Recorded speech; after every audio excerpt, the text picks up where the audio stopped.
cette histoire démarre en 1737 dans des Hauts-de-France, à Montdidier très précisément, une petite ville de la Somme.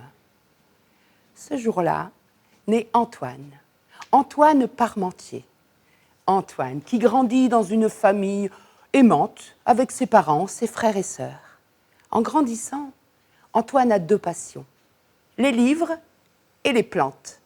Et c'est dans un de ses livres de botanique qu'il découvre la petite Solanum tuberosa, la pomme de terre.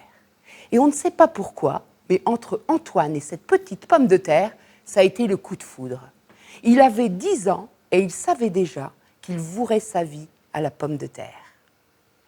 Antoine a grandi. À 18 ans, il a pris la diligence pour se rendre à Paris.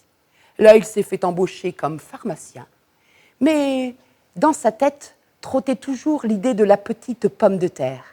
Et Antoine ne comprenait pas pourquoi en France, on ne voulait pas de cette pomme de terre. Pourquoi les gens la refusaient et ne voulaient pas la manger. Alors il a pris des grands moyens. Il est allé directement à Versailles, rencontrer le roi. Eh oui, le roi Louis XV en personne. Il s'est présenté devant lui et lui a dit à peu près ceci. « Vous êtes le roi des Français ?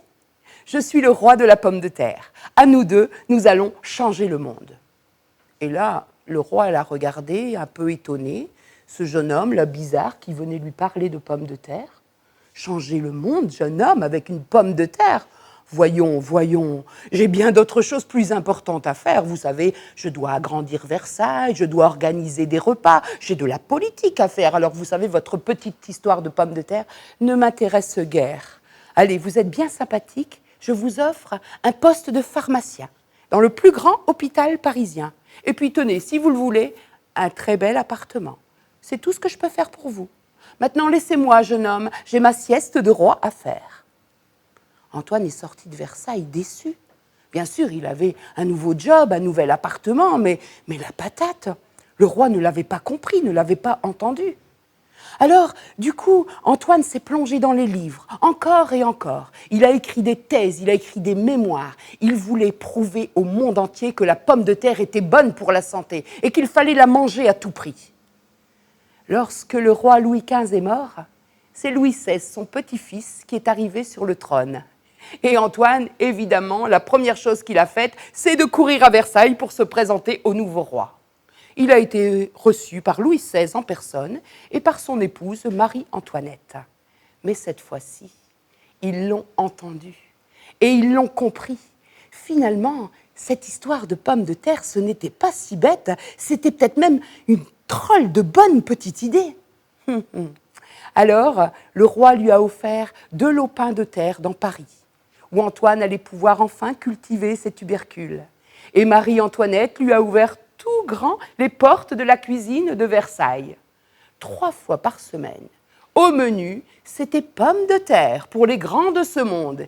Et miracle, tout le monde a apprécié cette pomme de terre. Et Antoine était heureux. Il pouvait enfin cultiver ses pommes de terre et en plus on l'appréciait.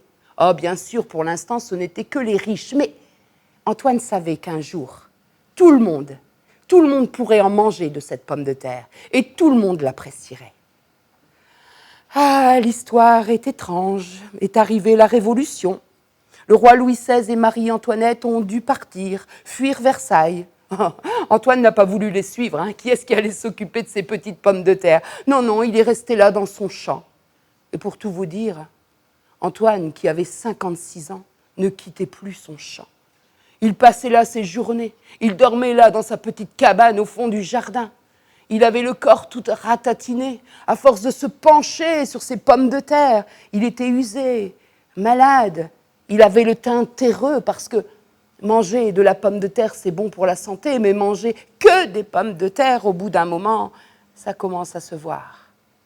Usé, fatigué, c'est par un petit matin de brume qu'Antoine s'est effondré, le nez dans la terre, le poing serré sur une petite pomme de terre nouvelle. Le comble de cette histoire, c'est que cet homme qui a voué sa vie à ce tubercule est mort foudroyé par la tuberculose.